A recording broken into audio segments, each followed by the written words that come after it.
یہ مجذوب صفت اور اس طرح جس کو کہتے ہیں کلندرانہ عادتیں، جسے دنیا و مافیہ سے کوئی لینا دینا نہیں، لیکن در حقیقت انہی کی اس وقت حکومت بھی چلتی رہتی، حکومتوں سے بے نیاز، لیکن حکومتیں بانٹنے والے یہی، بے شک ان کی عادتیں ایسی۔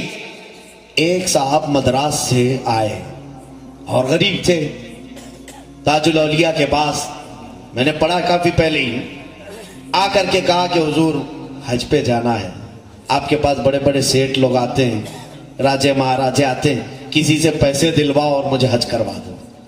بہت سارے لوگ نظر و نیاز دیتے ہیں، وہ اتنی ساری نظریں آپ بانٹ دیتے ہیں، میرے حج کے پیسوں کا انتظام کر دو۔ مرید دیوانے ہوتے ہیں جو حقیقت میں ہوتے ہیں۔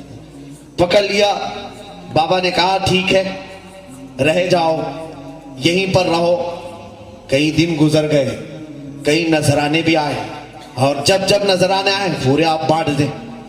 وہ صاحب کہتے ہیں میں دیکھتا رہا، موٹے موٹے پیسے والے سارے چیزیں آئے، سب غربا مساکین میں بانٹ دیتے، میرے ایک کا حج کرا دے تو بابا کو کیا ہوگا، کیا کمی ہوگی۔ حج کا مہینہ آ گیا، بلکہ فرماتے ہیں وہ صاحب فرماتے حج کا مہینہ شروع ہوا، سارے حاجی جا چکے تھے، اب حج کے دن بھی شروع ہوئے، میں تو مایوس ہوا اب کیا پہنچائیں۔ لیکن جو کلندر کا کلندر ہوتا ہے وہ یقین ان کلندروں پر رکھتا بھی ہے۔ اس کے بعد وہ قدم پکڑتے اور کہتے ہیں اس سال کا حج تو چلا گیا، اگلے سال آپ پکا وعدہ کریں کہ مجھے بھیجیں گے۔ تاج الدین بابا رحمت اللہ تعالی علیہ مسکرائے اور اس کی پیٹھ پر ایک زوردار تھپڑ رسید کیا، پیٹھ پر مارا، آنکھ بند ہو گئی۔ فرماتے ہیں ایک نیم کے درخت کے نیچے میں بیٹھا تھا، اچانک میں دیکھتا ہوں کہ میں عرفات کے میدان میں پہنچا ہوں، عرفات کے میدان میں پہنچا ہوں، سارے حاجی احرام میں ہیں، میں احرام کے حالت میں ہوں، حج کے ارکان میں ادا کر رہا ہوں، تلبیہ پڑھا، کنکریاں مارا، طواف کیا، اور پھر میں نے جو ارکان حج تھے پورے ادا کیا، یہاں تک کہ سارے حاجی واپس آنے لگے۔ اس میں پتہ نہیں کتنا عرصہ بیت گیا، دل بھر کر کے میں نے طواف کعبہ کیا، دل بھر کر کے زمزم پیا، ساری چیزیں کیا، اور اس کے بعد زمانہ بیتنے لگا۔ اچانک بابا تاج الدین رحمت اللہ تعالی علیہ میرے پاس آئے اور پھر سے ایک تھپڑ رسید کیا، میں اسی نیم کے درخت کے نیچے سویا ہوا ہوں۔ فرمانے لگے کب تک یہاں پڑا رہے گا، حج ہوا چل باقی آگے آگے چل۔ اللہ اللہ، زندہ باد زندہ باد زندہ باد۔ وہ صاحب خود فرماتے ہیں میں اس راز کو نہیں سمجھ پاتا تھا، میں تو سوچتا تھا کہ کوئی نذرانے والا مجھے حج کو پہنچا دے، لیکن ان اولیاء کو نہ مال کی ضرورت ہے نہ نذرانوں کی ضرورت ہے، ان کی نظر ہی اتنی کافی ہے کہ ناگپور میں بیٹھے تو خانہ کعبہ تک بھی پہنچے۔ بے شک، زندہ باد زندہ باد، حق ہے۔ یہ تاج الورا اور وہ تاج الاولیاء، یہ تاج الاولیاء اور وہ غوث الورا، یہ اولیاء کاملین کے مقامات ہیں میرے عزیزوں۔ میں تھوڑی باتیں سلطان الاولیاء کی ذات پاک پر عرض کر کے آگے رخصت ہوتا ہوں۔ سرکار غوث العظم دستگیر رضی اللہ تعالیٰ اپنے زمانے طالب علمی کو دیکھیں، دونوں بھی شخصیتوں کے لیے ایک کامن چیز ملتی ہے۔ غوث پاک شریعت اور طریقت کے سنگم تھے، اسی طرح تاج الدین بابا رحمت اللہ تعالی علیہ شریعت اور طریقت کے سنگم تھے۔ شریعت بھی آپ کے ہاں ہے، طریقت بھی آپ کے ہاں ہے۔ اگر شریعت نہ ہوتی تو کبھی مفتی عبد الرشید رحمت اللہ تعالی علیہ کو اپنے ہاں نہیں بلاتے، نہ ان کو مسند افتاء پر بٹھاتے۔ وہ جاہل ہیں جو مشہور کرتے ہیں کہ اولیاء کا شریعت سے کوئی تعلق نہیں، وہ خود ہی جاہل ہیں۔ اولیاء کاملین تو حقیقت میں شریعت کے سمندر ہیں۔ امام غزالی فرماتے ہیں ما کان اللہ من ولی جاہلا ولو کان لعلمہ اللہ اولا، اللہ کا کوئی ولی جاہل نہیں ہوتا۔ یہ اور بات ہے کہ کسی کے پاس اگر پڑھا نہیں ہے اللہ خود اسے پہلے پڑھاتا ہے، پہلے اسے علم دیتا ہے پھر ولایت دیتا ہے۔ تو کسی ولی کے بارے میں یہ مت سمجھنا یہ کسی مدرسے کو نہیں گئے، کسی کے پاس مولانا کے پاس نہیں بیٹھے۔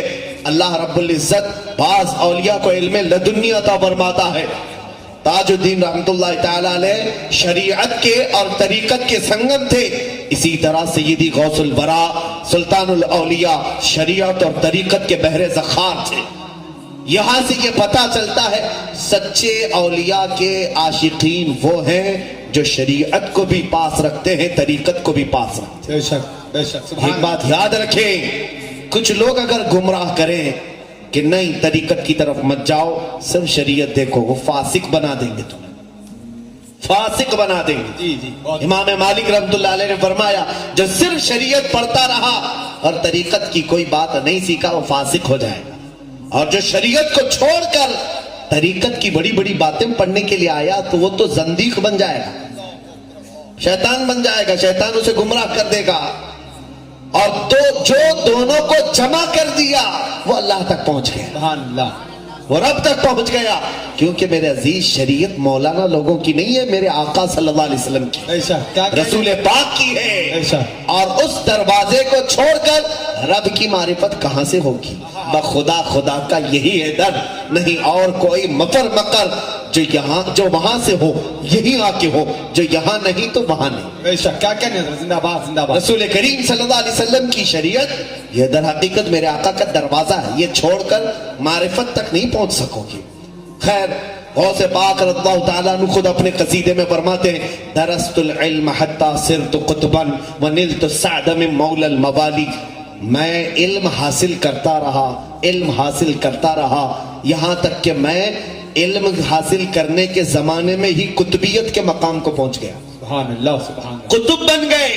غوث پاک زمانے طالب علمی میں قطب تھے، یہ علم حاصل کرتے کرتے آج ضرورت ہے طلباء اسلامیہ کو جو مدارس میں پڑھتے انہیں بھی بتایا جائے کہ تم علم جو شریعت کا حاصل کر رہے ہو ساتھ ہی ساتھ قناعت کا، صبر کا، توکل کا، رضا کا، ثبات کا، استقامت کا پڑھو گے تو تم زمانے طالب علمی میں بھی مقام باطن حاصل کر لو۔ کیا کہنے بے شک بہت لیکن آج مدارس خالی ہو گئے روحانیت سے، مدارس خالی ہو گئے تصوف سے، بہت کم الا ماشاءاللہ کوئی ہوں گے، لیکن آج ایسا کر دیا گیا ہے کہ علماء شریعت کو الگ کر دیا گیا اور ان کو بے عمل بنایا جا رہا ہے، اور خانقاہیں الگ ہو گئیں جہاں شریعت کا کوئی علم ہی نہیں رہ گیا۔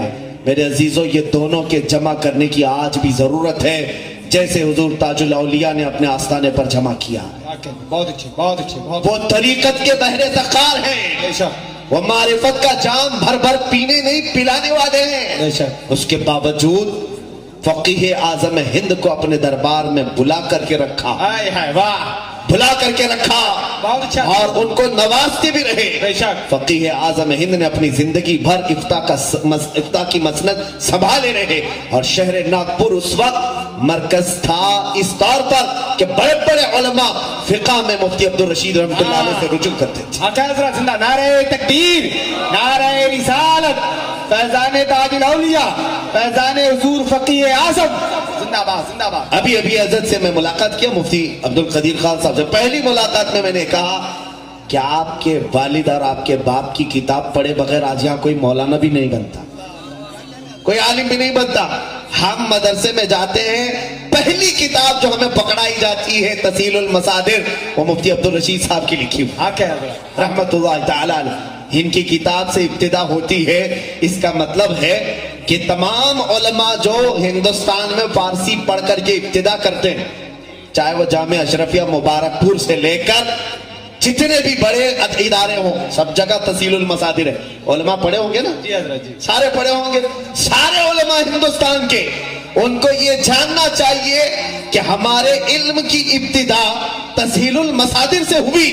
اس کا مطلب یہ ہے کہ فیض تاج الاولیاء سے علماء کی شروعات ہو رہی ہے، ارے کیا کہنے حضرت زندہ باد علماء کی شروعات تاج الاولیاء کے فیض سے شروعات ہو رہی ہے، اور یہاں سے جب شروعات ہو رہی ہے تو پھر آپ دیکھیں کہ اگر ان کے دربار سے کوئی عالم وابستہ ہو گیا، اختتام کو تم کہاں سمجھ پاؤ گے، اللہ اللہ انتہا کو کیا سمجھ پاؤ کیا گے؟ کہنے حضرت بہت اچھا عزیزان گرامی، مجھے فخر ہے اس بات کا، پڑھا ہوں کتاب تسہیل المصادر، لیکن مجھے یہ یقین ہے کہ تسہیل المصادر اگر مفتی عبدالرشید خان رحمۃ اللہ تعالی علیہ کی لکھی ہے تو ان کے ہاتھ پہ جو قلم تھا، قلم ان کا تھا سیاہی تاج الاولیاء، ارے زندہ باد زندہ باد زندہ باد۔ اسی لیے وہ کتاب اتنی مقبول ہے، اتنی مقبول ہے۔ میں خود سینکڑوں کو پڑھا چکا ہوں، میں پڑھا ہی نہیں پڑھا چکا ہوں، آج بھی پڑھا کر کے آیا ہوں، آج بھی وہی کتاب پڑھا کے آیا ہوں، پہلے مستقبل کا بیان آج پڑھا کر کے آئے ہیں۔ میرے عزیزوں، یہ تقریباً فیض تاج الاولیاء پورے ہندوستان کے مدارس میں پھیلا ہوا ہے. پہلی بات یہ سن لیں کہ علم کو چھوڑ کر ہماری کوئی کامیابی نہیں. حتیٰ کہ غوث اعظم نے جب فرمایا کہ میں علم حاصل کرتے کرتے قطبیت کے مقام کو پہنچا، تو پھر آپ سب اگر عاشقان غوث ہیں تو پہلے علم کی طرف توجہ کریں. جہالت ہماری سب سے بڑی خرابی ہے. آج ہماری جہالت کا ہی پوری دنیا فائدہ اٹھا رہی ہے. بہت اچھا پیغام ہے. یہ ایک بات یاد رکھیں، یہ NRC اور CAA کا جو خطرہ لاحق ہے نا، اس کی وجہ بھی میں آپ کو بتا دوں، یہ جہالت ہے. یہ جو کالے قوانین کے خلاف آج جو پروٹیسٹ ہو رہا ہے، اس کے متعلق میں آپ کو ایک بات یہ صرف بتانا چاہوں،